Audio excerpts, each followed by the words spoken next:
안녕하세요.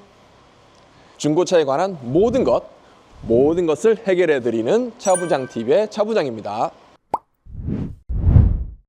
사회 초년생이 중고차를 구매할 때 가장 중요하게 봐야 될 것, 예산이지 않을까 싶어요. 예산. 저도 이제 사회 초년생이었을 때가 있었을 거잖아요. 뭔가 지난 노력에 대해서 뭔가 보상받고 싶은 것도 있을 테고, 이제 드디어 조금 한숨을 쉬게 됐잖아요. 금요일 저녁 같은 느낌? 이제 누려보자, 이런 느낌이 많았던 것 같아요.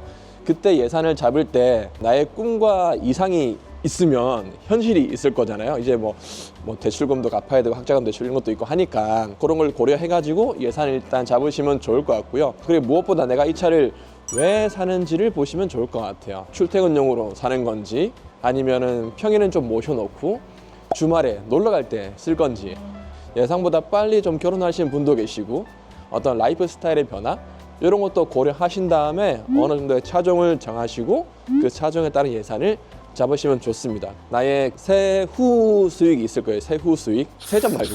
세전은 세후와 다르니까. 세후 수익을 기준으로 했을 때 BMI라는 그 지수가 있어요. 그 지수가 1에서 1.5 정도. 내가 허용 가능한 지수라고 한다면 보통은 아마 한 700만 원에서 1200 정도의 금액이 되지 않을까 하는 생각이 듭니다. 그럼 그 안에 들어오는 게 준준형 세단이나 SUV 이런 게 그 안에 들어올 거예요. 그런 정도로 예산을 잡으시면 좋고요. 너무 또 현실만 생각할 수는 없잖아요. 나의 이상이 있으면 할부를 조금 활용하는 것도 좋은 방법입니다. 할부 합쳐가지고 조금 더 나의 보상을 또 기대하는 것도 좋은 방법이 되겠습니다. 사회 초년생이 중고차를 샀을 때 유지비는 얼마나 들까요? 가장 고민하는 것 중에 하나일 거예요. 특히 중고차이기 때문에 두 가지로 나눠서 생각해 볼 수가 있어요. TCO라는 개념과 Q코스트라는 개념을 볼 수가 있는데, TCO는 이 차량을 소유하는 데 필요한 금액이에요. Q코스트는 이 차량을 유지하는데 품질 비용이 해당되거든요. 중고차는 이 TCO와 Q코스트가 합쳐진 금액으로 보시는 게 좋습니다. 외제차를 내가 싼 가격에 샀다. Q코스트가 굉장히 높거든요. 그런 경우는 제가 싸게 샀다고 볼 수가 없죠. 그리고 이런 비용들 외에도 차를 소유하게 되잖아요. 많은 부분이 바뀝니다. 활동 영역이 예전에는 대중교통이었다면 이제는 무한대가 돼요. 차로 못 갈 데가 없잖아요. 북한 빼고 다 가잖아요. 저희가 비용이 상당히 많이 지불되게 됩니다. 그래서 유지비에 차량의 어떤 유지에 관련된 것뿐만 아니라 내 생활의 유지도 또 추가되는 항목이 있고요. 그리고 무엇보다 이 차량을 소유하게 되면은 좀 뭔가 내 차가 더 좋아 보이면 좋겠어요. 그래서 내 차에 뭔가 튜닝을 하게 됩니다. 그런 것도 잘 감안하시면 좋으실 것 같습니다. 경차를 사시게 되면 굉장히 많이 줄어들게 돼요. 괜히 경차가 아니에요. 살 때도 비용이 줄어들고요. 유지할 때도 비용이 줄어듭니다. 일단은 살 때 취득세와 등록세가 있어요. 그리고 공채 매입비가 있는데 차량 가격의 8% 정도가 들어가요. 두 개를 다 합치면. 예를 들어서 2천만 원짜리 차를 샀다. 그러면은 최소 100 중반대 금액이 세금으로 나가게 되는데, 경차는 이게 없습니다. 하나도 없어요. 전혀 비용이 안 들어가게 되고요.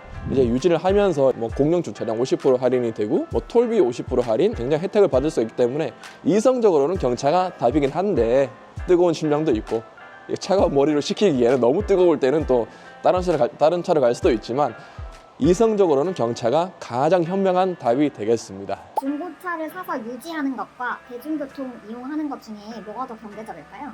답은 이미 알고 계시지 않나 싶은데, 차를 소유하는 순간부터 이런저런 비용이 많이 들어가기 때문에 사실상 돈을 모으기가 좀 쉽지는 않긴 해요. 근데 차를 소유한다는 거는 내가 시간을 사기 위해서 돈을 투자를 한다는 개념이거든요. 돈을 아끼시려면 차를 사시면 안 돼요. 내 생활의 어떤 부분에 대해서 조금 누리고 싶은 게 있다 하시면 그때는 차를 사시는 거예요. 사회 초년생이 살만한 차, 사실 오늘 말씀드릴 차 중에는 제가 실제로 사회 초년생 때 샀던 차도 포함이 되어 있는데요. 일단 그 무엇보다 첫 번째는 경차 레이입니다. 레이. 여기 보시는 게 레이란 이제 차량인데, 경차가 규제상 어떻게 되어 있냐면 폭이 1.6m, 길이가 3.6m, 높이가 2m인 이제 차량을 얘기를 해요. 그 이내인 차량을. 배기량은 1000cc 미만. 레이 같은 경우에는 굉장히 실내가 넓어요. 좀 과장되게 표현하자면 뒷자리를 접으면은 캠핑이 가능할 정도의 이제 내부 공간을 가지고 있거든요. 그래서 이 차를 굉장히 강력하게 추천을 드리는 부분이 있고요. 다만 단점이 있다면 경차라는 거. 그래도 경차의 한계는 있다 하는 부분이 있겠습니다. 고속도로 주행해 보실 때 조금은 어떤 그 안정감을 좀 느끼지 못할 수도 있어요. 2위는 아반떼입니다. K3 동료일 것 같아요. i30와 티볼리인데 이 차량을 왜 추천을 드리냐면은 아반떼와 K3는 워낙 또 많이 팔린 차이기 때문에 유지비도 굉장히 저렴하고요. 가격대도 저희가 살만한 금액대의 차량들이 많아요. i30라는 차가 있는데 이 차는 실제로 제가 사회 초년생 때 처음으로 샀던 차이기도 하고요. 굉장히 또 이쁘게 나온 차량이었어요. 그 당시에는 준준형차에 있지 않았던 고급 사양도 많이 들어가 있었기 때문에 여성분이 타시기 굉장히 추천하는 차종이기도 하고요. 티볼리 사회 초년생 분들 중에서도 조금 레저 활동을 하시는 분들이 계시잖아요. 그러면 티볼리가 굉장히 좋은 답이 될 수 있어요. 가격대도 조금 저렴한 편에 있고 그리고 사륜 구동도 존재합니다. 티볼리에는 또 티볼리 에어라는 차가 있거든요. 트렁크가 좀 더 길기 때문에 상당히 많은 짐을 실을 수 있고 뭐 낚시를 간다거나 캠핑 갈 때도 굉장히 좋은 답이 될 수 있습니다. 세 번째 차량을 말씀드리면 LF 소나타를 제가 꼽을 수 있을 것 같아요. 사회 초년생이라고 해서 꼭 어리지만은 또 않거든요. 요새는 또 많은 경험도 하고 오시고 하시니까 나이가 있는 사회 초년생 또는 이제 결혼 앞두고 있다거나 가족의 어떤 확장 계획이 있으신 분들은 LF 소나타 굉장히 좋은 선택이 될 수가 있어요. 이 차는 차도 굉장히 잘 나왔고 장고장이 없기로도 유명하고요. 그리고 내부 공간도 넓어서 패밀리카라도 굉장히 잘 쓸 수가 있습니다. LF 소나타의 이제 그 뭐 경쟁자가 있죠. K5라는 차가 있는데 사실 이 차를 왜 제가 추천을 안 드리냐면 굉장히 좋은 차예요. 굉장히 좋은 차인데 너무 튜닝하기가 좋은 차예요. 그냥 가만 냅둘 수가 없어요. 이 차는 너무나 디자인도 획기적으로 나왔고 상도 많이 받았고 뭔가 막 손을 대고 싶은 그런 욕구가 딱 올라오기 때문에 사회 초년생분들이 사시면 아마 가만 냅두질 않지 않을까 하는 생각이 많이 들기 때문에 K5보다는 소나타를 조금 더 추천을 드립니다. 국산 중고차와 수입 중고차 수입이 더 좋아요. 이게 지금은 이제 국산차의 수준이 굉장히 지금 올라온 상태지만 2015년 이때만 하더라도 외제차의 성능이 조금 더 월등했던 부분이 존재하거든요. 특히 핸들링이나 고속 주행 시 안정감이라든가 뭐 외부 소음 차단 이런 부분들은 당시에는 조금 기술 격차가 있었던 시절이기 때문에 외제 중고차가 성능이 좋습니다. 다만 조심해야 될 거는 아까 말씀드린 Q 코스트 이거는 측정할 수가 없어요. 얼마가 나올지. 혹시 드래곤볼이라는 만화를 아시나요? 거기에 그 스카우트라고 하는 전투력 측정 장치가 있어요. 그걸로 이제 전투력 측정하고 뭐 그게 측정이 안 되면 스카우트가 펑 터지기도 했었는데 그 차량들의 Q 코스트는 스카우트가 터질 수도 있다는 걸 명심하시고 단단히 각오하셨다면 외제차로 가셔도 상당히 좋은 선택이 될 수 있습니다. 다만 그게 두렵다면 무난한 국산 중고차로 오시면 상당히 좋은 선택이 될 수가 있고요.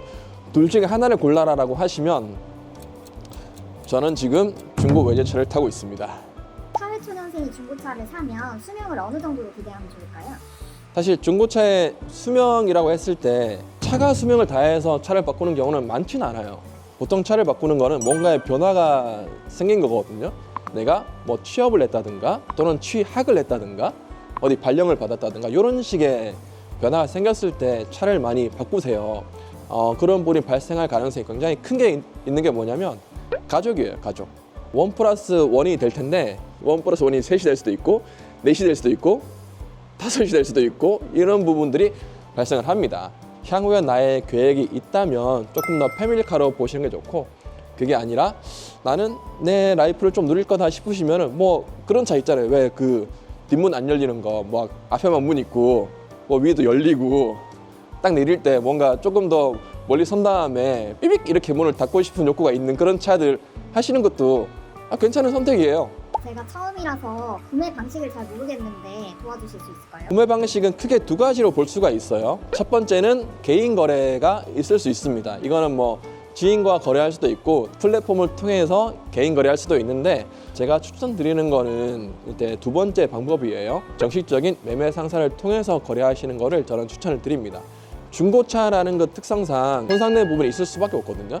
개인 간의 거래에서는 그런 이력과 안전 부분들을 숨겨서 판매하시는 경우가 많아요. 매매 상사는 그런 부분들을 다 드러내고 판매를 해야 됩니다. 국토교통부에서 지정한 부분이 있거든요. 그래서 차량의 성능지가 존재를 하고요. 한 달 2,000km 이내 차량에 대해서는 어지간한 부품은 다 이제 그 보증을 해줘요. 그런 부분들이 있을 때 내가 무상으로 수리를 받을 수 있기 때문에 매매 상사를 통한 거래를 추천을 드리고요. 그리고 매매 상사가 전국에 다 많을 텐데요. 왜 수원이 중고차 거래가 많고 왜 수원에 많은 분들이 오시냐면은 수원이 중고차 거래에 있어서 굉장히 규제가 많은 지역이에요. 경쟁도 심하고 그러다 보니까 흔히 저희가 말하는 장난질을 많이 못하기도 하고요. 좀 차량 가격도 저렴하고 차량도 괜찮은 게 매물이 좀 많은 부분이 있습니다. 그래서 중고차 거래하실 땐 너무 멀다 하시면 또 다른 데 생각해 보시는데 수원은 먼저 생각해 보시고 그리고 저희 테바도 좀 많이 생각해 주시면 감사하겠습니다. 허위 매물 같은 게 있다면서요? 이런 건 또 어떻게 거르나요? 지금은 많이 줄긴 줄었어요. 아직도 잔존 어떤 수법들이 있는데 제가 인터넷에서 차를 보고 갔는데 그 차가 팔렸다. 그 차가 유난히 문제가 있다. 이런 식으로 해가지고 다른 차로 회유를 하는 그런 수법 중 하나라고 하더라고요. 저도 첫 번째 중고차를 구매할 때 그때는 몰랐어요.